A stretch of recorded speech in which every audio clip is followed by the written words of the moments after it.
మరి దేవుడికి వందనాలు. మరి లాస్ట్ టైం మనము మరి ఆదికాండం 40 అధ్యాయము 1 నుంచి 8 వచనాలు చూసుకున్నాము. మరి దాంట్లో యోసేపుని కూడా మరి జైల్లో వేయడం జరుగుతుంది.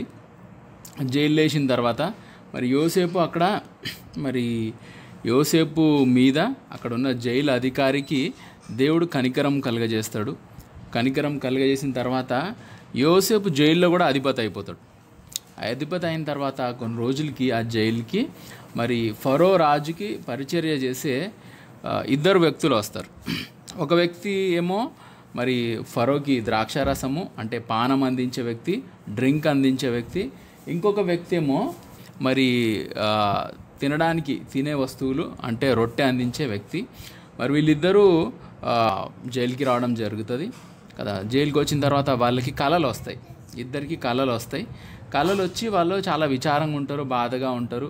బాధగా ఉన్నప్పుడు మరి యోసేపు కన్సర్న్ తోటి వాళ్ళని అడుగుతాడు, ఎందుకు మీరు దిగాలుగా ఉన్నారు, ఎందుకు మీరు చింతతో ఉన్నారు కదా. చాలాసార్లు మరి లైఫ్లో ఏం జరుగుతుందంటే హల్లెలూయా, ఎప్పుడైతే ఈ రెండు మాటలు చాలా పవర్ఫుల్ మాటలు. ఏ మాటలు? ఈ రెండు మాటలు చాలా చాలా పవర్ఫుల్ మాటలు. ఏంటంటే ఏమైంది, ఎందుకు అట్లా ఉన్నారు అని పలకరిస్తారు కదా. హౌ ఆర్ యూ అంటారు ఇంగ్లీష్లో. ఇంగ్లీష్ వాళ్ళు పలకరించినప్పుడు hi, hello, how are you అంటారు. ఈ మూడు మాటలు నేర్పిస్తారనమాట. నీకు ఇంగ్లీష్ వచ్చా రాదా అంటే వచ్చా అంటారు. ఏది రెండు మాటలు మాట్లాడంటే hi, hello, how are you కదా. ఈ మూడు ముక్కలు నేర్చుకుంటే ఇంగ్లీష్ వచ్చినట్టే. అయితే హౌ ఆర్ యూ అనే మాట మీరు ఎలా ఉన్నారు, మీ పరిస్థితి ఎట్లా ఉంది, నువ్వు ఎలా ఉన్నావు ఈరోజు అన్నమాట చాలా ఇంపార్టెంట్ మాట. ఎంత బిజీ అయిపోయి ఎంత బిజీ లైఫ్ అయిపోయిందంటే కదా. ఇప్పుడు మరి పక్కన చూసి ఎవరు ఎలా ఉన్నారు అని పట్టించుకొని మాట్లాడే అంత టైం లేదు మనకి. అస్సలు టైం లేదు. మాట్లాడదు పిల్లలు, అస్సలు టైం లేదు. ఎందుకంటే మనం పొద్దున్న లేచి రెడీ అవ్వటం స్టార్ట్ అయ్యి పరిగెత్తుకుంటా డ్యూటీకి, పరిగెత్తుకుంటా ఆఫీసులకి. మరి ఈ పరుగు పందెంలో పక్కవాడు ఎట్లా ఉన్నాడు, పక్కన వ్యక్తి ఎలా ఉన్నాడు అని ఆ పలకరించే ఆ పలుకు లేదు, ఆ ఆప్యాయత లేదు, ఆ మంచితనం లేదు, ఆ మర్యాద కూడా లేదు. ఎందుకంటే మనం ఇక్కడ అట్లా ఉంటాం, కానీ బయట దేశాల్లో వాళ్ళు బస్ ఎక్కినా, ట్రైన్ ఎక్కినా, ఏదైనా ఎక్కినా వాళ్ళు కొత్త వ్యక్తిని చూడంగానే ఒక చిన్న స్మైల్ ఇస్తారు. స్మైల్ ఇచ్చి ఇట్లా సైగ చేస్తారు, ఎలా ఉన్నారు మీరు అని. లేదా ఫ్రెండ్లీగా కనిపిస్తే అడుగుతారు కూడా, హౌ ఆర్ యూ అని అడుగుతారు, షేక్ హ్యాండ్ ఇస్తారు, 4 మాటలు మాట్లాడతారు కదా. నేను ఇట్లా ఒక సాక్ష్యం విన్నాను అనమాట. ఒక స్త్రీ, ఒక పెద్ద సేవకుడు, చాలా గొప్ప సేవకుడు, దేవుడు ఆయనను చాలా బలంగా వాడుకుంటున్నాడు. చాలా దేశాలలో తిరిగి ఆయన సువార్త ప్రకటించాడు, ఎంతో మందిని యేసుప్రభువు దగ్గర నడిపించాడు. ఆయన ఎట్లా మారాడంటే బస్సులో కూర్చున్న పక్కన ఉన్నామి ఆయన పలకరించి అడిగిందంట. ఏమడిగిందంట? హౌ ఆర్ యూ అని అడిగిందంట. హౌ ఆర్ యూ అని పలకరించి, hi, hello, how are you అని పలకరిస్తే ఆయన ఏదో ఇప్పుడు టెన్షన్లో ఉన్న వాళ్ళు సమాధానం వేరుగా ఉంటుంది కదా. ఆయన ఏదో దాంట్లో ఉండి అదోలా సమాధానం ఇస్తే అప్పుడు ఆమె అడిగిందంట, మీరు క్రీస్తుని నమ్ముకున్నారు, did you believe in Christ అని అడిగిందంట. Did you believe in Christ అని మొదలుపెట్టిన ఆ కన్వర్జేషన్, ఆ మాట, ఆ ముచ్చట ఆ మనిషిని ప్రభువులోకి తీసుకొని రావడానికి, రక్షణలోకి తీసుకొని రావడానికి కారణమైంది. ఒక మాట, ఒక పలకరింపు కదా. ఎప్పుడైతే ప్రభు గురించి ఆమె చెప్పడం మొదలుపెట్టిందో ఈయన మనసులో మారుమనసు, మరి దేవుడు ఆయనతో మాట్లాడటం స్టార్ట్ అయింది, పరిశుద్ధాత్మ ఆయనతో మాట్లాడటం స్టార్ట్ అయింది.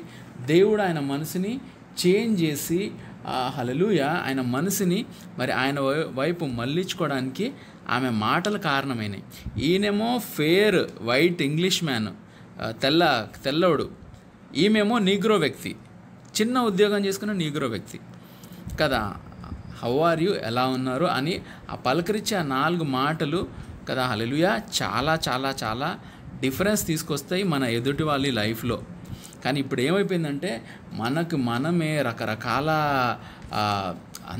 అందరికీ సమస్యలు ఉన్నాయి, అందరికీ ఇబ్బందులు ఉన్నాయి, ఎవరికి తగ్గ శోధనలు వాళ్ళకు ఉన్నాయి అనుకోండి. కానీ వాటన్నిటిలో కూడా అది పక్కన పెట్టేసి మనం ఎప్పుడైతే ఆ యేసు చెప్పిన నిన్ను వలె నీ పొరుగువాన్ని ప్రేమించు కదా, ఆ మాట నీ పొరుగువాడిని నువ్వు ఎప్పుడైతే యేసయ్య చూసే చూపులతో చూడగలుగుతామో ఆటోమేటిక్గా మరి నీ చేతికి చాలా ఆత్మల్ని దేవుడు ఇస్తాడు. నీ చేతికి అనేక మందిని దేవుడు ఇస్తాడు. అయితే ధైర్యం చేసి ఆ 4 మాటలు పలకడం చాలా కష్టం. ఏం 4 మాటలు? ఎలా ఉన్నారు, ఏం చేసి ఎలా ఉన్నారు, 4 మాటలు కదా. హల్లెలూయా. మనము హల్లెలూయా కొత్త వాళ్ళు మీరు మాట్లాడుకుంటారు 100 మాటలు, కానీ కొత్త వాళ్ళతోటి కదా, కొత్త వాళ్ళతోటి ప్రభు నీకు చెప్తాడు అనమాట. ఆయనతో మాట్లాడని చెప్తాడు, ఆమెతో మాట్లాడని చెప్తాడు కదా. మనమే నా ఈపు నువ్వు గోకు, నీ ఈపు నేను గోకుతా అన్నట్టు కదా. మనది నాది నీకు, నీది నీకు చెప్పుకునే దాంట్లో ఏమవుతుందంటే హల్లెలూయా దేవుడి యొక్క మరి ప్రేమను మనము చూడలేము, పంచలేము. ముఖ్యంగా యోసేపే జైల్లో ఉన్నాడు, యోసేపే ప్రాబ్లంలో ఉన్నాడు, యోసేపే ఆ జైల్లోంచి బయటకు వెళ్తాడో లేదో తెలియదు. దేవుడి దయ వల్ల అధిపతికి ఆయన మీద కనికరం వచ్చింది. మొత్తం అధిపతి మొత్తం జైలు ఆయన చేతికి అప్పచెప్పాడు. అక్కడ ఆయన రిఫార్మ్స్ తేవడము, మార్పులు తేవడము. ఎందుకంటే జైల్లో అందరు మంచోళ్ళు ఉండరు, కొంతమంది నరహంతకులు ఉంటారు, కొంతమంది జోబు దొంగలు ఉంటారు, అబద్ధాలు ఆడేవాళ్ళు ఉంటారు. పీక కోసేవాడికి యోసేపు పీక కోయడం పెద్ద పని కాదు అక్కడ ఉన్నోడికి కదా. ఎవడు డబల్ స్టాండర్డ్తో మాట్లాడుతున్నాడు, ఎవడు ప్రేమతో మాట్లాడుతున్నాడు అనేది మనము అక్కడున్న యోసేపు కనుక్కోలేడు. అట్లాంటి భయంకరమైన మృగాల్లాంటి మనుషుల మధ్యలో ఉన్న యోసేపు అక్కడున్న వాళ్ళని అడుగుతూ ఉన్నాడు, మీరు ఎట్లా ఉన్నారు, ఎందుకు మీ ముఖము దిగాలుగా ఉంది, ఎందుకు మీరు బాధలో ఉన్నారు అంటే అప్పుడు వాళ్ళు ఆయనకి కళలు చెప్తారు. అలా అంటారు, మాకు కళ వచ్చింది కానీ అర్థం చెప్పేటోళ్ళు లేరు కాబట్టి మేము చాలా ఆలోచనలో ఉన్నాం, బాధలో ఉన్నాం అని చెప్తారు. సరే హల్లెలూయా. ఇది ఇక్కడ వరకు ఒక స్టోరీ. అయితే యోసేపు జైలు వరకు రావడానికి తన తండ్రి ఇంటి నుంచి, తన సహోదరుల ఇంటి నుంచి, తన దేశం నుండి, తను ఎంతో ప్రేమించే తన తమ్ముడి దగ్గర నుంచి, నాన్న దగ్గర నుంచి విడిపోయి దూరమై ఈ దేశంలో ఇన్ని కష్టాలు పడటానికి, ఇన్ని అవమానాలు నిందలు పడటానికి యోసేపుకున్న వరమే ఒక కారణం అయిపోయింది. ఆయనకున్న కలల వరమే ఆయనకు శాపమైంది కదా. హల్లెలూయా. నీకున్న వరమే నీకు శాపం అవుతుంది కొన్నిసార్లు కదా. నీ ప్రేమే నీకు శాపం అవుతుంది, నీ మంచితనమే నీకు శాపం అవుతుంది, నీ విశ్వాసమే నీకు శాపం అవుతుంది. నువ్వు అందరికీ సహాయం చేయాలి అని నీది నువ్వు మర్చిపోయి అతిగా ప్రేమ చూపించడమే నీకు శాపం అవుతుంది. కానీ హల్లెలూయా, ఏదైతే నువ్వు మంచి చేస్తావో, ఏదైతే నువ్వు యేసయ్యలో 2 స్టెప్స్ ముందుకు వస్తావో అది నీకు స్టార్టింగ్లో ఇబ్బంది కలుగజేయచ్చు, కానీ తర్వాత హల్లెలూయా దానికి ప్రతిఫలం దేవుడు నీకు కంపల్సరీగా అందేలాగా దేవుడు చూస్తాడు కదా. హల్లెలూయా. మరి ఈరోజు మరి వాళ్ళు ఏం కళలు చెప్పారో చూసుకుందాము. మరి యోసేపు కళల నుంచే యోసేపు లైఫ్ టర్న్ అయింది. మరి వీళ్ళ కళలు యోసేపు లైఫ్ని ఎట్లా టర్న్ చేస్తాయో చూద్దాము. మరి ఆదికాండం 40వ అధ్యాయము 9వ వచనం నుంచి చదవండి. వాళ్ళకు వచ్చిన కళలు వాళ్ళు వివరిస్తూ ఉన్నారు. మరి కళలు చూద్దాం మనం. చదవండి. 9వ వచనం చదవండి.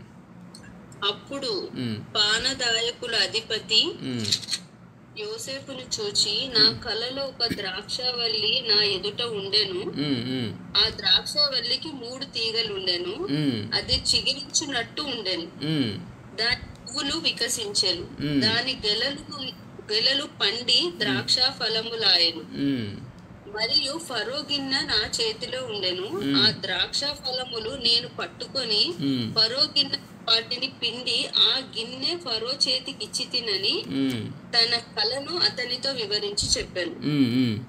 అప్పుడు యోసేపు, దాని భావం ఇదే, ఆ 3 తీగలు 3 దినములు, ఇంకా దినములలోగా ఫరో నీ తలను పైకెత్తి నీ ఉద్యోగం నీకు మరలా ఇప్పించును, నీవు అతనికి పానదాయకుడవై ఉన్న నాటి మర్యాద చొప్పున ఫరో గిన్నెను అతని చేతికి అప్పగించెదవు. కాబట్టి నీకు క్షేమం కలుగునప్పుడు నన్ను జ్ఞాపకం చేసుకొని నా యందు కరుణించి ఫరోతో నన్ను గూర్చి మాటలాడి ఈ ఇంటిలో నుండి నన్ను బయటికి రప్పించుము. నేను హెబ్రీయుల దేశములో నుండి దొంగిలింపబడి తిని, అది నిశ్చయం. మరియు చెరసాలలో నన్ను వేటకు ఇక్కడ సహా నేనేమీ చెయ్యలేదని అతనితో చెప్పాను. అతడు తెలిపిన భావం మంచిదని భక్ష్యకారుల అధిపతి చూచి అతనితో ఇట్లా నేనును కల కంటిని, ఇదిగో తెల్లని పిచ్చి. చాలు ఇక్కడ చూద్దాం. హల్లెలూయా. కాబట్టి ఇక్కడ ఒక కళ వచ్చింది. ఏమొచ్చిందంటే కళ వచ్చింది, 3 తీగలు 3 దినములు, ఇంకా 3 దినములలో ఫరో నీ తలను పైకెత్తి నీ ఉద్యోగం మరలా నీకు ఇప్పించును.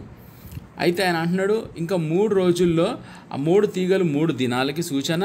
ఆ 3 రోజుల్లో ఫరో ఏం చేస్తాడంట, నీ తల పైకెత్తుతాడు, నీ ఉద్యోగాన్ని మళ్ళీ నీకు ఇప్పిస్తాడు. నీవు అతనికి మళ్ళీ పానదాయకుడు అవుతావు. ఏ ఉద్యోగం అయితే నీకు ఉందో మరి ఆ జాబ్ మళ్ళీ నీకు తిరిగి వస్తుంది. వచ్చినప్పుడు నువ్వు ఆ రాజు దగ్గరికి వెళ్ళినప్పుడు నువ్వు నన్ను ఒకసారి జ్ఞాపకం చేసుకో, ఫరోతో మాట్లాడి నన్ను ఇక్కడి నుంచి బయటికి తీసుకురా. ఎందుకంటే నేను హెబ్రీయుల దేశం నుంచి వచ్చినాను, నన్ను దొంగతనంగా ఇక్కడికి తీసుకొని వచ్చారు. ఇక్కడ వీళ్ళ అన్నల మీద కంప్లైంట్ చేయట్లేదు, అతను ఫరో భార్య మీద, పోతిఫర్ భార్య మీద కంప్లైంట్ చేయట్లేదు కదా. అంటున్నాడు, నన్ను దొంగతనంగా ఇక్కడికి తీసుకొచ్చారు, అయితే ఈ చెరసాలలో నుంచి నన్ను ఇక్కడి నుంచి నేనేం తప్పు చేయకుండానే నన్ను ఇక్కడ వేశారు అని మరి యోసేపు మరి అతనికి కళ చెప్పడం జరిగింది కదా. హల్లెలూయా. మరి యోసేపుకి దేవుడు జ్ఞానం ఇచ్చాడు, కళలు వివరించే జ్ఞానం ఇచ్చాడు. యోసేపు జైలుకి రాకముందు, యోసేపు పోతిఫర్ ఇంటికి రాకముందు, యోసేపు ఐగుప్తుకు రాకముందు, యోసేపు వాళ్ళ అన్నలు యోసేపుని పట్టుకొని గుంతలో పడేయకముందు, యోసేపు మరి తన తండ్రి ఇంటిలో గొర్రెల మేకలు కాసుకుంటూ ఉన్నప్పుడు, తన తండ్రికి నమ్మకస్తుడుగా ఉన్నప్పుడు, దేవుడికి ఇష్టడుగా ఉన్నప్పుడు, దేవుడు యోసేపుకి కలల వరం ఇచ్చాడు, కలల కనే భాగ్యం ఇచ్చాడు, కలల అర్థాన్ని వివరించే జ్ఞానం దేవుడిచ్చాడు. హల్లెలూయా. ఎప్పుడో ఎన్నో సంవత్సరాల క్రితము దేవుడిచ్చిన వరము, దేవుడిచ్చిన ఆ టాలెంట్, హల్లెలూయా, యోసేపుకి ఎన్నో సంవత్సరాల తర్వాత ఉపయోగంలోకి వస్తుంది, ఎన్నో సంవత్సరాల తర్వాత యూజ్లోకి వస్తూ ఉంది. అది మనం ఇక్కడ చూస్తూ ఉన్నాం కదా. యోసేపు తన ఎదుటి వ్యక్తి బాధని చూడలేక మరి పలకరించి ఆయనతో మాట్లాడి ఆయన బాధని ఆయనకున్న బాధని తగ్గించే ప్రయత్నం చేస్తూ ఉన్నాడు కదా. కన్సర్న్ చూపిస్తూ ఉన్నాడు, మరి అతని మంచితనాన్ని చూపిస్తూ ఉన్నాడు, దేవుడి ప్రేమను చూపిస్తూ ఉన్నాడు. ఈ క్రమంలో హల్లెలూయా యోసేపుకి ఏదైతే అవసరమో దాన్ని దేవుడు ముందే సమకూర్చి పెట్టాడు కదా. ఈరోజు కూడా మరి నీకు ఏది అవసరమో, ఏది అవసరమో నువ్వు టెన్షన్ పడుతున్నావా, బాధపడుతున్నావా, నువ్వు ఆలోచిస్తున్నావా కదా. నీకు ఏది అవసరమో దేవుడు ఆల్రెడీ నీ లోపలే ఆ టాలెంట్ పెట్టాడు, ఆ తెలివి నీకుంది, ఆ నాలెడ్జ్ నీకుంది, ఆ కెపాసిటీ నీకుంది కదా. నన్ను తీసుకొచ్చి ఈ స్కూల్లో వేశారు, నాకు ఈ సిలబస్ అర్థం కావట్లేదు, ఇంత నేను రాయలేకపోతున్నాను, నేను చేయలేను, నాతోటి కాదు అని నువ్వు అనుకుంటే కదా, దేవుడు నీకు ఆ టాలెంట్ ఉంది కాబట్టి, ఆ నాలెడ్జ్ ఉంది కాబట్టి, నువ్వు చేయగలవు కాబట్టి నిన్ను ఈరోజు అక్కడికి నడిపించాడు కదా. దేవుడి సహాయం కోరాలి, దేవుడి హెల్ప్ కోరాలి కదా. నీ ఉద్యోగంలో కానీ, నీ జాబ్లో కానీ, లేకపోతే నీ చదువులో కానీ, నిన్ను మ్యారేజ్ చేసి పంపించిన అత్తగారింట్లో కానీ, లేకపోతే నువ్వు పరదేశిగా ఉన్న ప్లేస్లో కానీ కదా, నువ్వు ఇబ్బందులు పడుతూ నివసించే ఆ మనుషుల మధ్యలో కానీ, అక్కడ నువ్వు మట్టుకు సర్వైవ్ అవ్వడానికి పూర్తి survival skill set, survival tactics దేవుడు సకలము నీకు ఆల్రెడీ జమ చేసి పెట్టి ఉన్నాడు. అర్థమైందా? కాబట్టి హల్లెలూయా, దేవుడు నీకు ఆల్రెడీ బలం ఇచ్చాడు, దేవుడు నీకు ఆల్రెడీ శక్తి ఇచ్చాడు. నీకున్న శక్తి, నీకున్న బలాన్ని సైతాన్ ఏం చేస్తుందంటే నీ వల్ల కాదు, నువ్వు నిలబడలేవు, నీకు అంత సీన్ లేదు, నీతో కాదు, నువ్వు చెయ్యలేవు, నువ్వు కంపల్సరీ ఈసారి మునిగిపోతావు, ఈ దెబ్బకు నీ స్టోరీ ఖతం అయిపోతుంది కదా, ఇంతటితో నీ కేల్ ఖతం అవుతుందని దుష్టుడు సైతాను దేవుడు నీకు ఇచ్చిన ఆ వరాన్ని, ఆ టాలెంట్ని, ఆ స్కిల్ని, లేకపోతే ఆ హల్లెలూయా ఆ ప్రత్యేకమైన ఆ పవర్ని గుర్తించకుండా చేస్తుంది. మనం భయపడతాం, టెన్షన్ పడతాం, అందరిలో మాట్లాడాలని చెప్తారు, ఇంతమంది మాట్లాడాలి అని చెప్తారు. మాట్లాడాలని చెప్పినప్పుడు ఆల్రెడీ భయం స్టార్ట్ అయిపోతుంది, ఆల్రెడీ వణుకు స్టార్ట్ అయిపోతుంది. నేను మాట్లాడలేమో, అందరు ఎగతాళి చేస్తారేమో, అందరు చూస్తే నేను భయపడిపోతాను, నా నాలుగు ఎండిపోతుందేమో, నా కళ్ళు తిరుగుతాయేమో, అంతమంది ముందు నేను ఎట్లా మాట్లాడాలి కదా. హల్లెలూయా. దేవుడు నీకు ఆల్రెడీ నువ్వు నీ ఇంట్లోనే ఉండుంటారు బ్రహ్మాండంగా నిలబడి అనర్గళంగా మాట్లాడేవాళ్ళు. అది నీకు కూడా ఉంటుంది. నువ్వు ఎప్పుడైతే విశ్వాసం పెడతావో, నువ్వు ఎప్పుడైతే కాన్ఫిడెన్స్ పెడతావో, హల్లెలూయా, యేసు నామంలో నేను మాట్లాడుతున్నా, యేసు నామంలో నేను నిలబడుతున్నా అని ఎప్పుడైతే నువ్వు మాట్లాడటం మొదలు పెడతావో, హల్లెలూయా, అది ఫస్ట్ స్టెప్ కదా. హల్లెలూయా. నువ్వు ధైర్యం చేయాలి కదా, నువ్వు కాన్ఫిడెంట్గా ఉండాలి, నువ్వు దేవుడి మీద విశ్వాసం పెట్టాలి, నువ్వు దేవుడి మీద నమ్మకం పెట్టాలి. హల్లెలూయా. దేవుడు నీలో ఏదైతే మరి నీ భవిష్యత్తుకు అవసరమో, నీ చుట్టూన్న ఫ్యూచర్కి అవసరమో, నీ పిల్లల భవిష్యత్తుకు అవసరమో సకలము సమకూర్చి నీలో దాచిపెట్టాడు కదా. హల్లెలూయా. ఎప్పుడైతే నువ్వు విశ్వాసంతో అడిగేస్తావో నీలో ఉన్న ఆ స్పెషల్ టాలెంట్ బయటకు వస్తుంది. నేను పాట పాడలేను కదా. హల్లెలూయా. పాడితే కదా తెలుస్తుంది కదా. నేను వాక్యం చెప్పలేను, చెప్తే కదా తెలుస్తుంది కదా. హల్లెలూయా. నాకు ఓర్పు లేదు కదా. నువ్వు నిలబడితే కదా నీకు తెలిసేది. కాబట్టి హల్లెలూయా, నువ్వు దేని గురించి అయితే హల్లెలూయా ఇబ్బంది పడుతున్నావో అదే నీ లైఫ్ని టర్న్ చేస్తుంది. ఇక్కడ యోసేపు జీవితంలో యోసేపుకు వచ్చిన కళ, హల్లెలూయా, అతనిని ఇక్కడ వరకు నడిపిస్తే అతని ఎదుటి వాళ్ళకు వచ్చిన కళ యోసేపుని ఇక్కడి నుంచి ఇంకెక్కడికో నడిపించబోతా ఉన్నది కదా. హల్లెలూయా. కాబట్టి యోసేపుకి దేవుడు ముందే వరం ఇచ్చాడు, ముందే దర్శనం ఇచ్చాడు. ఏం దర్శనం ఇచ్చాడు అంటే, హల్లెలూయా, అతడు కళలను కంటమే కాదు, కళల భావము చెప్పగలుగుతాడు కూడా, కళల అర్థాన్ని వివరించగలుగుతాడు కూడా కదా. హల్లెలూయా. యోసేపుకి దేవుడు జ్ఞానం ఇచ్చాడు కళల భావం చెప్పడానికి. దేవుడికి వందనాలు. మరి మన సంఘంలో చాలామంది ఉన్నారు, బ్రహ్మాండమైన కళలు అంటారు, గొప్ప గొప్ప దర్శనాలు దేవుడు వాళ్ళకి చూపిస్తూ ఉన్నాడు. హల్లెలూయా. ఆ కళల భావం ఏంటో చాలా కళలకు అసలు అర్థం కూడా తెలీదు, కానీ దేవుడు కళల రీతిగా మాట్లాడుతూ ఉన్నాడు. అసలు ఎంత ఎంత ఎంత స్పెషల్ అంటే కదా, దేవుడు కళ ఇచ్చాడంటే ఏంటి, దేవుడు కళల ద్వారా నీతో ముచ్చటిస్తున్నాడు. చాలామందికి బైబిల్ చదవాలంటే బద్ధకమా? దేవుడి స్వరం వింటారా యోసేపు సమూయేలులాగా? కాదు కదా. కానీ దేవుడు నీతో కమ్యూనికేట్ అవుతున్నాడు. ఎట్లా కమ్యూనికేట్ అవుతున్నాడు? కళల ద్వారా కమ్యూనికేట్ అవుతున్నాడు. కొంతమందికి భయంకరమైన సైతాన్ కళలు వస్తాయి, చాలామందికి బయట వ్యక్తులకి కళలు వస్తాయి. ఎట్లాంటి భయంకరమైన కళలు వస్తాయంటే, వాళ్ళు నిద్రలో లేచి వణికిపోతూ ఉంటారు, ఒళ్ళంతా చెమటలు పడుతుంది. అది ఎవరు కమ్యూనికేట్ అవుతున్నారు? సైతాన్ కమ్యూనికేట్ అవుతుంది. సైతాన్ వాళ్ళ మైండ్ మీద ప్రొజెక్ట్ చేస్తూ ఉంది. సైతాను వాళ్ళ మైండ్ని ఒక భయానికి, టెన్షన్కి, యాంగ్జైటీకి, డిప్రెషన్కి గురయ్యేలాగా, నీ భవిష్యత్తు బాగాలేదు, నీ ఫ్యూచర్ అంతా గందరగోళం అవుతుంది, నీ కేల్ ఖతం అయిపోయింది అని. అయితే ఆ కళలను పట్టుకొని వీళ్ళు భయంలో బతుకుతారు కదా. బాబాలను ఎత్తుకుతారు కదా, మంత్రాలకి వెళ్తారు, తాయెత్తులు కట్టించుకుంటారు కదా, వేలకు ఖర్చు పెట్టి వాస్తు సెట్టింగ్ చేసుకుంటారు కదా, రకరకాలుగా కదా. అయితే హల్లెలూయా, దాని సోర్స్ ఏంటి? నీకు ఒక కళ వచ్చిందంటే దాని సోర్స్ ఏంటి? ఎక్కడి నుంచి కళ పుట్టింది కదా. ఇక్కడ హల్లెలూయా, నీకు మంచి కళలు అంటున్నావు అంటే అర్థం ఏంటంటే, హల్లెలూయా, దేవుడు నీతో ముచ్చటిస్తూ ఉన్నాడు కదా. అట్లని నీకు మంచి కళే రావాలని కాదు, జరగబోయేది దేవుడు ఏదైనా చూపిస్తాడు. ఫ్యూచర్లో జరగబోయేది అది భయంకరంగా ఉండొచ్చు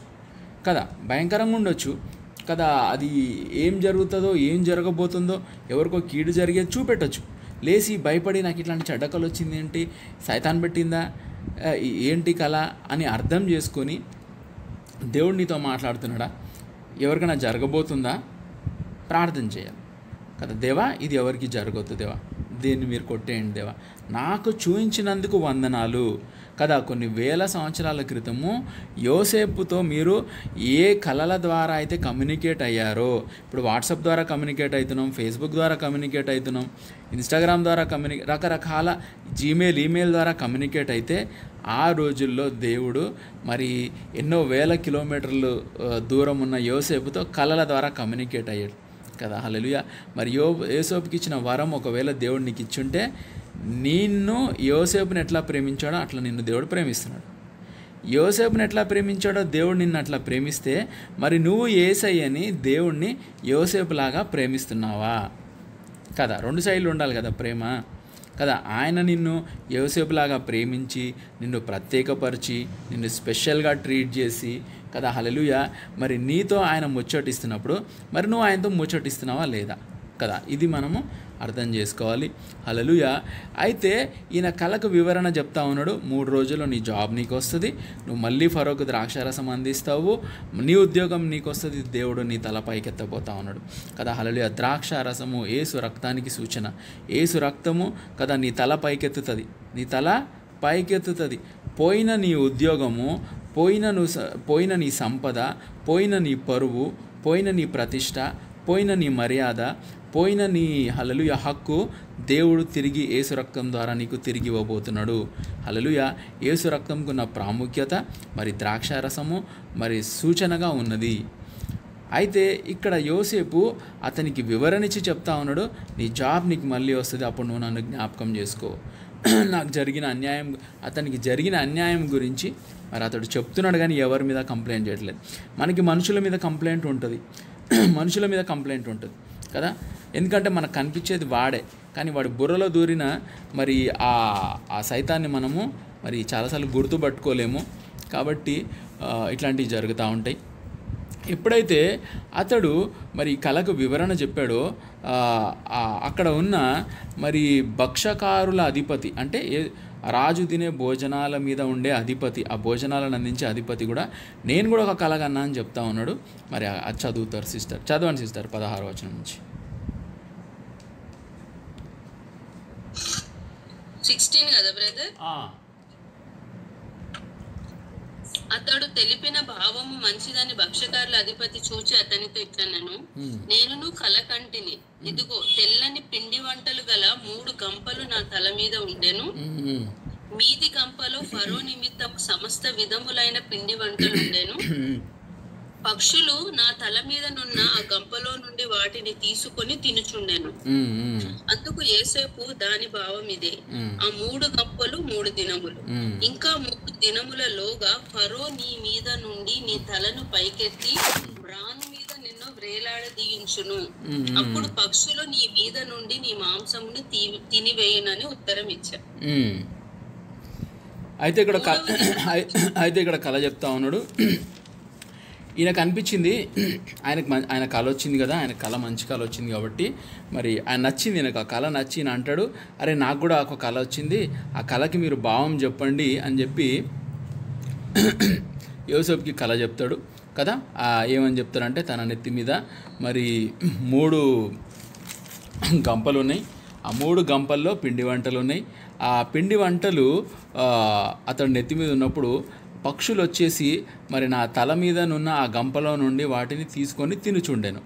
అయితే యోసేపు దానికి భావం చెప్తా ఉన్నాడు, ఆ 3 గంపలు 3 దినాలు, ఆ 3 గంపలు 3 దినాలు, ఇంకా 3 దినములలో ఫరో నీ మీద నుండి నీ తలను పైకెత్తి మాను మీద నిన్ను వేలాడదీయించును.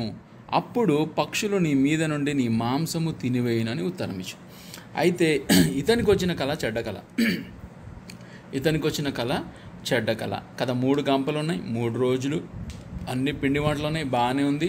ఆ పిండి వంటలు తీసుకెళ్తా ఉంటే పక్షులు వచ్చి ఆ పిండి వంటల్ని తినేయడము జరిగింది కదా. అయితే హల్లెలూయా, ఈ పిండి వంటలు అధిపతి ఎవరైతే ఉన్నారో, ఈ భక్షకారుల అధిపతి ఎవరైతే ఉన్నారో, మరి యోసేపు నిర్మోహమాటంగా నిర్భయంగా ఆ కళ భావాన్ని వివరించడం చూస్తూ ఉన్నాం.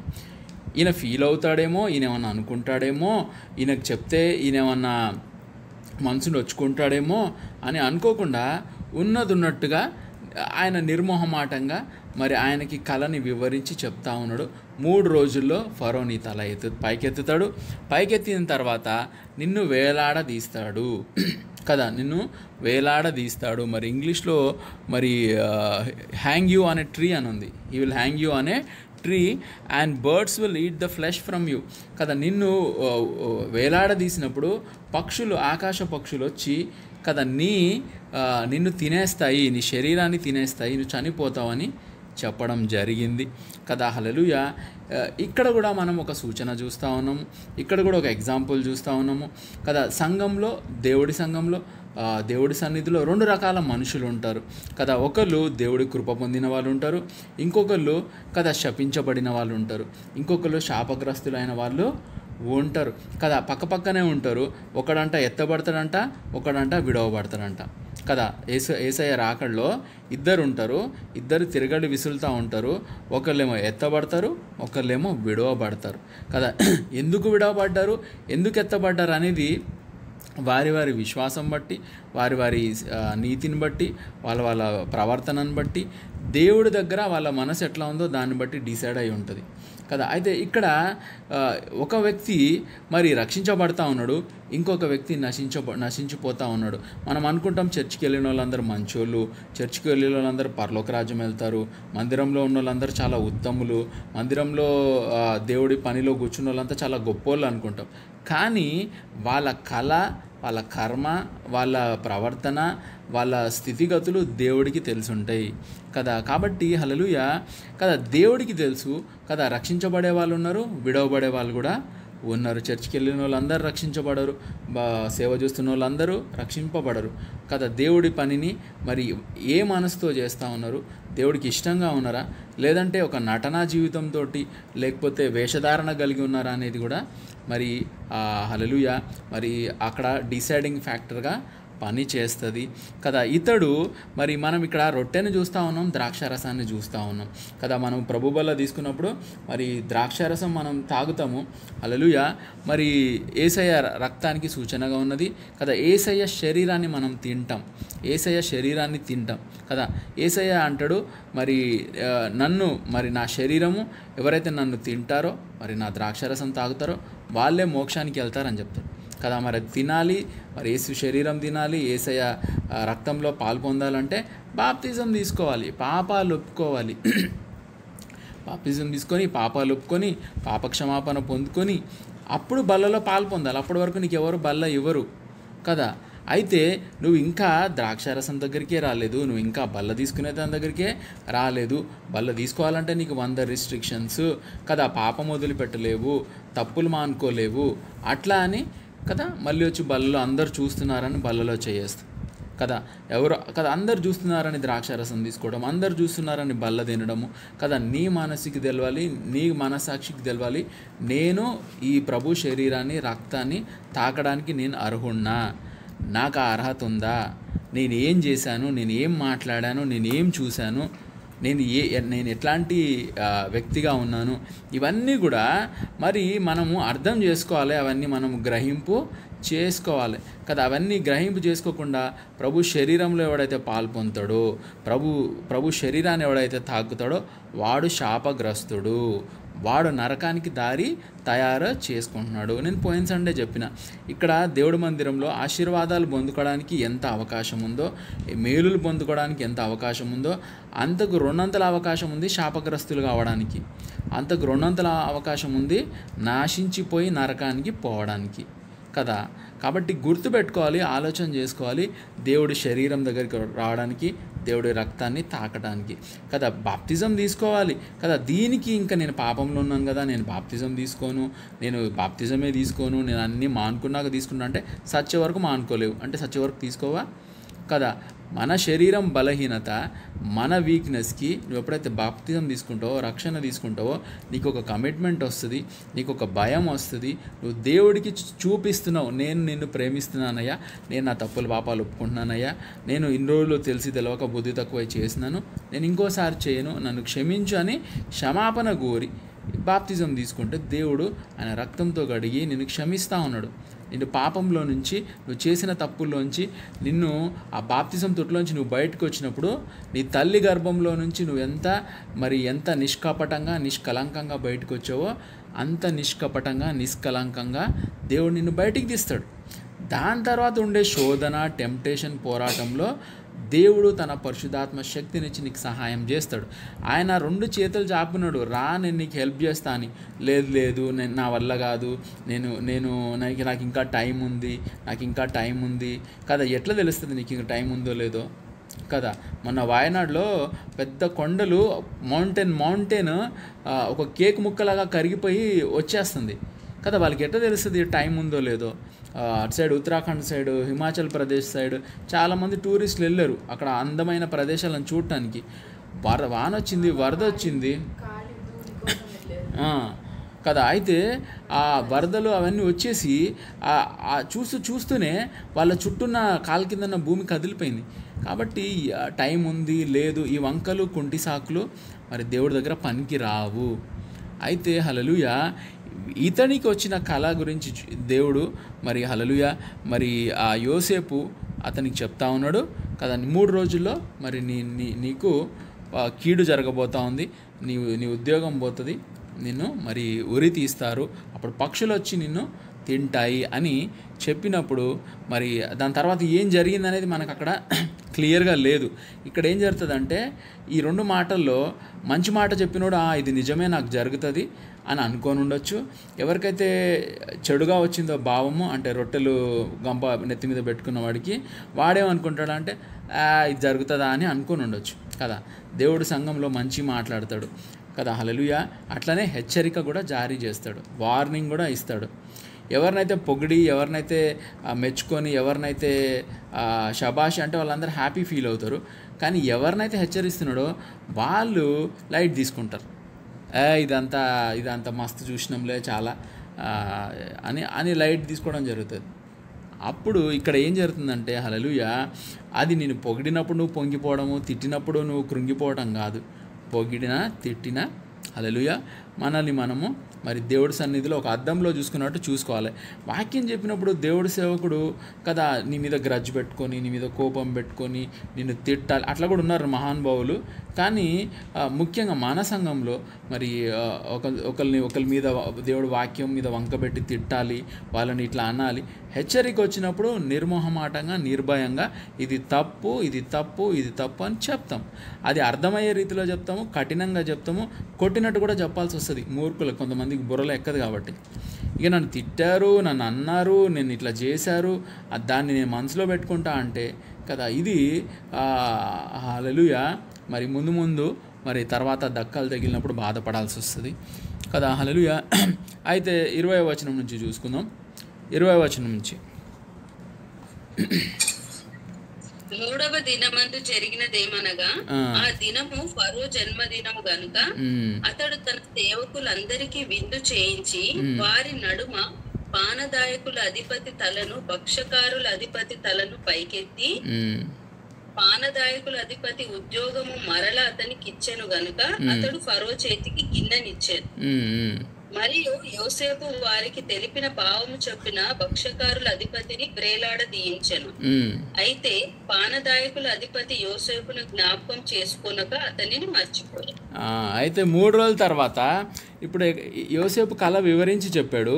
వివరించి చెప్పిన తర్వాత అక్కడ ఏం జరిగిందంటే, వివరించి చెప్పాడు, కళ వివరించి చెప్పిన తర్వాత అక్కడ ఎవరికైతే కళ చెప్పాడో హల్లెలూయా, ఎవరికి చెప్పాడు? ద్రాక్షారసము పానదాయకుడు ఎవరైతే డ్రింక్ అందిస్తాడో మరి ఆ అధిపతికి చెప్పిన కళని బట్టి మరి 3 రోజుల తర్వాత ఏం జరిగిందంటే, ఫరో జన్మదినం వచ్చింది, ఫరో బర్త్డే వచ్చింది. బర్త్డే రోజు ఆయన ఏం చేశాడంటే సేవకులందరికీ విందించాడు. ఎవరు? ఫరో తన సేవకులందరికీ విందు చేయించి వాళ్ళందరి మధ్యలో ఈ పానదాయకుల అధిపతి తలను, భక్షకారుల అధిపతి తలను, ఇద్దరి తలను పైకెత్తాడు. అంటే వాళ్ళని పిలిచి మరి వాళ్ళ తలని పైకెత్తడం అంటే మరి వాళ్ళని అందరికీ చూయించి ఎట్లయితే యోసేపు వివరించాడో అదే రీతిగా మరి ఆ పానదాయకుల అధిపతికి ఆయన ఉద్యోగాన్ని మరలా ఇచ్చి ఆయన జాబ్కి అతనికి మళ్ళా ఇచ్చాడు జాబు. ఆయన ఉద్యోగాన్ని అతనికి ఇచ్చిన తర్వాత ఆయనకి ఫరో చేతి గిన్నెనిచ్చాను కదా. ఫరోకి ఏదైతే అంటే ఫరోకి గిన్నె అందించడం అంటే మళ్ళీ ఆయన జాబ్ ఆయనకి ఇవ్వడము, అంటే నీ డ్యూటీ నువ్వు మళ్ళీ చేయని చెప్పడం అనమాట. అదేవిధంగా భక్షకారుల అధిపతి ఎవరైతే ఉన్నారో, అంటే ఫుడ్ కిచెన్ మీద అధిపతి ఎవరైతే ఉన్నారో అతనిని వేలాడదీయించాడు. అంటే ఈ మధ్యకాలంలో ఏం జరిగింటుందంటే ఫరో ఎంక్వైరీ వేయించుంటాడు, ఇద్దరి గురించి ఎంక్వైరీ వేయించుంటాడు. ఇద్దరిలో ఒకళ్ళేమో అన్యాయంగా ఏం తప్పు చేయకుండా పనిష్మెంట్కి పొందాడు, ఎవడు? ద్రాక్షారసం అందించేవాడు. ఇంకొకడు అతని క్రైమ్ దొరికింది, అతడు చేసిన తప్పు కానీ పనిష్మెంట్ కానీ ఇన్వెస్టిగేషన్లో బయటపడింది. ఎవరు? భక్షకారకులు అంటే ఫుడ్ ఐటమ్స్ మీద, రొట్టెల మీద ఉన్న అధిపతి. అయితే అతడి మంచితనాన్ని బట్టి అతనికి ఉద్యోగం వచ్చింది, ఇతడి వికెట్నెస్ని బట్టి ఇతనికి పనిష్మెంట్ వచ్చింది. పొందుకున్నవాడు ఒకడున్నాడు. ఇక్కడ మరి యోసేపు ఎట్లయితే చెప్పాడో, యోసేపు ఎట్లయితే కళని వివరించాడో, ఆ కళలో అతడు వివరించిన రీతిగా ఎగ్జాక్ట్గా యోసేపు ఏదైతే ఆ కళని వివరించి చెప్పాడో అదే రీతిగా అక్కడ జరగడము అది జరిగింది. హల్లెలూయా. మరి జరిగిన తర్వాత అయితే పానదాయకుల అధిపతి యోసేపును జ్ఞాపకము చేసుకొనక మరలా మర్చిపోయాను. అయితే ఎప్పుడైతే ఈ పానదాయకుడు ఎవరైతే ద్రాక్షారసం అందించే వ్యక్తి ఉన్నాడో అతని జాబ్ అతనికి వచ్చిన తర్వాత అతడు యోసేపుని మర్చిపోయాడు. మంచి చేయాలే కానీ దాని ప్రతిఫలం ఆశించొద్దు అంటారు పెద్దలు కదా. కాబట్టి సేవ చేసి మనము చాలామందికి మనం హెల్ప్ చేస్తాము, డబ్బు పరంగా అనుకోండి, లేకపోతే ప్రార్థన పరంగా అనుకోండి. అన్నిటికంటే ఎక్కువ కష్టం ఏంటో తెలుసా అండి?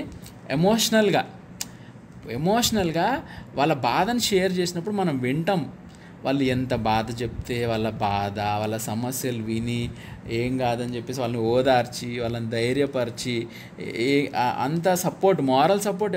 ఇప్పుడు ఎవరైనా డబ్బులు ఇస్తారేమో, బట్టలు ఇస్తారేమో, అన్నం పెడతారేమో, కానీ నిన్ను నీ సొంత అన్న చెల్లెలు, నీ అన్న వాళ్ళే నిన్నంటే నిన్నని కాదు, ఎవరినైనా సరే అట్లా దూరం పెట్టినప్పుడు నిన్ను ఎవరైతే దగ్గర తీసి నీకు నీ దగ్గర నుంచి ఏం ఆశించకుండా నువ్వు చెప్పిన సోది, నువ్వు చెప్పిన స్టోరీలు, నీ బాధ సోది అని ఎందుకు అంటున్నా అంటే చాలామందికి అట్లా అనిపిస్తుంది. చెప్పిందే చెప్తే ఏమనిపిస్తుంది అంటే ఇక ఆ బాధలో ఉన్నోడు చెప్పిందే చెప్తాడు. నేను కొంతమంది దగ్గర విన్నా అనమాట. 10 సార్లు కలిసినా 10 సార్లు సేమ్ స్టోరీ చెప్తారు. అంతే ఇంట్రెస్ట్గా వింటాను నేను కదా. ఎందుకంటే నాకు ఆ స్టోరీ కాదు ఇంపార్టెంట్, ఆ బాధ. వాళ్ళు ఏం చెప్తున్నారు, ఏ పెయిన్తో చెప్తున్నారు, ఏ బాధలో చెప్తున్నారు, అది వింటా నేను కదా. ముఖ్యంగా నువ్వు దేవుడి సేవ చేయాలి, నీకు దేవుడి పని అంటే ఇష్టము, దేవుడు నిన్ను వాడుకోవాలంటే నీకు వినే చెవులు ఉండాలి. అర్థమైందా? వినాలి. నువ్వు అవతలోడు బాధ వినాలి కదా. వాడు మాట్లాడుతుంటే ఆ మాటలు వినడం కాదు, వాళ్ళ మనసులో బాధ చూడగలగాలి, వాళ్ళకి జరిగిన అన్యాయం చూడగలగాలి. సైతాన్ వాళ్ళని ఎంత టార్చర్ పెడుతుంది, ఎన్ని విధాలుగా వాళ్ళని కృంగదీస్తుంది, ఎట్లా డెమానిక్ స్పిరిట్స్, దుష్టశక్తులు, మంత్రశక్తులు పనిచేస్తూ ఉన్నాయి, ఎట్లా మరి మనుషులు వీళ్ళని ఈ స్థితికి దిగదార్చారు కదా. కొంతమంది అయితే ఆల్మోస్ట్ ఊరేసుకునే దగ్గర పోతారు. చచ్చిపోయి ఊరేసుకోవడానికి పోయినప్పుడు హల్లెలూయా వాళ్ళని మరి దేవుని బిడ్డలు వెళ్ళి ఓదార్చి, బలపరిచి, వాళ్ళకి బలపరిచి, వాళ్ళకి ధైర్యం చెప్పి, వాళ్ళకి డబ్బులు ఇచ్చి, వాళ్ళకి బట్టలు కొనిచ్చి, వాళ్ళకి అన్నం పెట్టి, వాళ్ళకి 4 సార్లు ఫోన్ చేసి, తిన్నావా, ఎట్లున్నావు, పిచ్చి పని చేయకు, ధైర్యంగా ఉండు, దేవుడే ఉన్నాడు, ఎందుకు అట్లా చేస్తున్నావు, మేము అన్నీ చూస్తలేమా, నేను ప్రార్థన చేస్తా, ఒకసారి ఇక్కడ రా, నువ్వు ఇంట్లోనే ఉన్నావా అని 1కి 10 సార్లు మాట్లాడి, 1కి 10 సార్లు బలపరిచి, 1కి 10 సార్లు వాళ్ళకి సపోర్ట్ ఇచ్చిన తర్వాత వాళ్ళు అంతా మంచిగా అయిన తర్వాత కదా ఈ పానదాయకుల అధిపతి యోసేపును జ్ఞాపకము చేసుకొనక అతనిని మరిచిపోయెను కదా. మేలులు పొందిన తర్వాత మర్చిపోయి అవతలికి వెళ్తారని ఆదికాండంలోనే బైబిల్లో రాశాడు కదా. కాబట్టి ఇట్లా మర్చిపోయే వాళ్ళని బట్టి మనము మనసు బాధ చేసుకున్నాం అనుకోండి, మనసుని గాయపరుచుకున్నాం అనుకోండి, దేవుడి స్వార్థకి మనము వెనుకకి వెళ్ళిపోయాం అనుకోండి కదా. హల్లెలూయా. దేవుడి ఇచ్చిన ప్రణాళికని దేవుడు నీకు ఒకటి అప్పచెప్పాడు, నీకు ఆశ కలిగింది, నువ్వు సేవ చేస్తా ఉన్నావు. ఎవరో పనికిమాలిన వాళ్ళు పనికిమాలిన చేసిన పనికిని బట్టి నువ్వు దేవుడు నీకు ఇచ్చిన ఆ స్పెషల్ ప్రత్యేకమైన ఆశీర్వాదాన్ని, టాలెంట్ని, హల్లెలూయా, ఆ కృపని, ఆ గొప్ప వరాన్ని వ్యర్థం చేసుకోవడానికి వీల్లేదు. యోసేపు ఇద్దరికి చెప్పాడు కదా. ఒకడేమో చచ్చిపోయి మర్చిపోయాడు, ఒకడు బతుకుండి కూడా మర్చిపోయాడు. ఇది హైలైట్ కదా. ఒకడేమో చచ్చిపోయాడు, వాడు చచ్చిపోయి వీడు బతికి కూడా మర్చిపోయాడు కదా. ఇప్పుడు వీళ్ళిద్దరి దగ్గర కూర్చున్నాం అనుకోండి, నీకు దారిలో దేవుడు ఎంతో మందిని చూపిస్తాడు. నీ ద్వారా హీల్ కావడానికి, స్వస్థత పొందడానికి, ఆశీర్వాదం పొందడానికి, నెమ్మది పొందడానికి, నీ ద్వారా పరలోక రాజ్యంలో కాలు పెట్టడానికి ఎంతోమంది నీ ముందున్నారు కాబట్టి సైతాన్ ఏం చేస్తుందంటే వీళ్ళని వంకగా చూపించి నిన్ను ముందుకు పోనీయదిగా. చూసావా, నువ్వు ఇంత సేవ చేసినా, నువ్వు ఇంత హెల్ప్ చేసినా, నువ్వు ఇంత ప్రేయర్ చేసినా, నువ్వు ఇంత వాళ్ళ వెనక పరిగెత్తినా వాళ్ళు నీ గురించి మరి ఇట్లా మాట్లాడుకుంటున్నారు, వాళ్ళు నిన్ను ఇట్లా అనుకుంటున్నారు, లేకపోతే వాళ్ళు నిన్ను మర్చిపోయారు. కాబట్టి నువ్వు ఇంక ఇదంతా బంద్ చేసేసేయి, నువ్వు కూడా మంచిగా ఎంజాయ్ చేయి, నీకు మస్తు లైఫ్ ఉంది కదా, మంచిగా నువ్వు మస్తు ఎంజాయ్ చేయొచ్చు, నువ్వు ఇట్లా ఎంజాయ్ చేయొచ్చు, నువ్వు అట్లా ఎంజాయ్ చేయొచ్చు, నీకు ఇవన్నీ అవసరమా కదా. అట్లా నాకు చాలాసార్లు అనిపిస్తుంది అనమాట. అరే నేను పిచ్చోళ్ళలాగా తిరిగాను వీళ్ళు వెనుక కదా. కొంతమంది ఇళ్ళల్లో అయితే మనం దగ్గర 500 కాదు 1000 మీటింగ్స్ పెట్టి ఉంటాం, 1000 మీటింగ్స్ పెట్టి ఉంటాం, ఎన్నో ప్రార్థనలు చేసి ఉంటాం, ఫాస్టింగ్లు ఉండుంటాం కదా. వాళ్ళ మ్యూట్ పెట్టుకోవాలి ఎవరో కదా. రకరకాలుగా ఎన్నో మీటింగ్లు పెట్టుంటాం, ఎన్నో విషయాలని కదా, ఎన్నో నిద్ర, మనం పిల్లల్ని వదిలేసి ఫ్యామిలీని వదిలేసి కదా, అంత తిరిగి అంత చేసిన తర్వాత వాళ్ళు మరి ఎంతో ఈజీగా మర్చిపోతారు మనల్ని. వాళ్ళు ఒక చిన్న నువ్వు చేసిన మేలు గుర్తుండదు, కానీ మరి ఒక చిన్న తప్పు ఎతికి మరి దాన్ని పట్టుకొని మరి ఇది చేస్తారు. హల్లెలూయా, దేవుడికి వందనాలు. తప్పు కూడా ఉండదు కదా. అందుకే ఈ విషయాలు కొత్త నిబంధనలో చాలా చాలా చాలా స్పెషల్గా, చాలా క్లుప్తంగా, చాలా అర్థమయ్యే రీతిగా మరి కొత్త నిబంధనలో చాలా చాలా వాక్యాలు ఉన్నాయి కదా. హల్లెలూయా. అదే పాత నిబంధనకు వస్తే మరి ఆదికాండంలోనే మరి దేవుడు క్లియర్గా చెప్తా ఉన్నాడు కదా, నువ్వు చేసిన మేలులు మర్చిపోయే జనాలు ఉంటారు కదా, నువ్వు చేసిన మంచి మర్చిపోయే జనాలు ఉంటారు కదా. హల్లెలూయా. యోసేపు మరి అతని జాబ్ అతనికి వచ్చిందని యోసేపుకి తెలిసి ఉంటుంది. మరి ఇతనిని మరి ఉద్యోగం నుంచి తీసేసి ఉరి తీశారని తెలిసి ఉంటుంది, అతనికి జాబ్ వచ్చిందని తెలిసి ఉంటుంది. యోసేపు ఏమనుకొని ఉండాలి? యోసేపు అరే అతడు ఫరోకి నా గురించి చెప్తాడేమో, నన్ను ఏ క్షణానైనా జైలు నుంచి బయటికి విడిపిస్తారేమో, ఇక్కడ అధిపతిగానే ఉన్నాను కానీ నాకు జైల్లో ఉండడం ఇష్టం లేదు, నేను ఎప్పుడైనా బయటికి వస్తానేమో అని యోసేపు ఎదురు చూస్తూ ఉండాలి కానీ అతడు మటుకు మర్చిపోయాడు కదా. ఈయనేమో వాళ్ళ మీద కన్సర్న్ తోటి, ప్రేమతోటి వాళ్ళని పలకరించి, వాళ్ళని ఓదార్చి, వాళ్ళకి హెల్ప్ చేసే ప్రయత్నం చేశాడు. వాళ్ళు మటుకు అవసరం తీరిన తర్వాత మర్చిపోయి ముందుకు వెళ్ళిపోయారు కదా. దేవుడి సేవ చేయాలనుకున్న వాళ్ళకి, దేవుడి మార్గంలో నడవాలనుకున్న వాళ్ళకి ఇది గుర్తుపెట్టుకోవాలి. ఇలా జరుగుతుంది. ఇది ఇరుకైన మార్గము, ఇది ముళ్ళ దారి, ఇది క్రీస్తు నడిచిన దారి, ఇది అపోస్తులు నడిచిన దారి. కాబట్టి ఇది బ్రహ్మాండంగా గుర్తుపెట్టుకోవాలి. ఇట్లా మనకు కూడా జరుగుతుంది. అట్లా జరిగినప్పుడు నువ్వు నిలబడగలుగుతావా? అలా జరిగినప్పుడు లేకపోతే నువ్వు హట్ అయిపోయి, ఫీల్ అయిపోయి, ఎమోషనల్ అయిపోయి, సెంటిమెంట్ అయిపోయి, లేకపోతే వాళ్ళని నిందించి, లేకపోతే నిన్ను నువ్వు నిందించుకొని వెనుకకి వెళ్తావా కదా. ఎంత ఛాలెంజింగ్ కదా, చాలా ఛాలెంజింగ్. దేవుడి సేవ, దేవుడి సువార్త, దేవుడి కోసం నిలబడడం అంటేనే ఛాలెంజింగ్. అందుకే చాలామంది నిలబడ్డారు, చాలామంది వెనక్కి వెళ్ళిపోయారు. నిలబడిన వాళ్ళు చాలామందే, వెనక్కి వెళ్ళిపోయిన వాళ్ళు ఇంకా ఎక్కువ మంది కదా. వెనక్కి వెళ్ళిపోయి డ్రాప్ అయిపోయిన వాళ్ళు చాలా ఎక్కువ మంది. కానీ హల్లెలూయా, మరి నా యేసయ్య నా కోసం వెనక్కి వెళ్ళిపోయి ఉంటే నా పరిస్థితి ఏమవుతుంది కదా. హల్లెలూయా. గివప్ ఇచ్చేటోళ్ళలో లేము మనము, భయపడి వెనకకి తిరిగే వాళ్ళలో లేము మనము. హల్లెలూయా. మరి యోసేపు లాగా మరి హల్లెలూయా జైల్లో ఉన్న అధిపతిగానే ఉంటాము, ఎక్కడున్న అధిపతిగానే ఉంటాము కదా. హల్లెలూయా. ఎక్కువ చెప్పను ఈరోజుకి. మరి దేవుడు ఈ బైబిల్ స్టడీని దీవించునుగాక. మరి హల్లెలూయా. మరి యోసేపు ఎదురు చూస్తూ ఉన్నాడు, జైల్లో ఉన్నాడు. ఫరో దగ్గర మరి అతడు మేలు చేసిన వ్యక్తి అక్కడ ఉద్యోగం చేస్తున్నాడు బ్రహ్మాండంగా. మరి యోసేపు మటుకు ఎదురు చూస్తూ ఉన్నాడు. చూద్దాం దేవుడు యోసేపుని బయటికి ఎట్లా తెస్తాడో. మరి దేవుడు ఈ బైబిల్ స్టడీని దీవించునుగాక.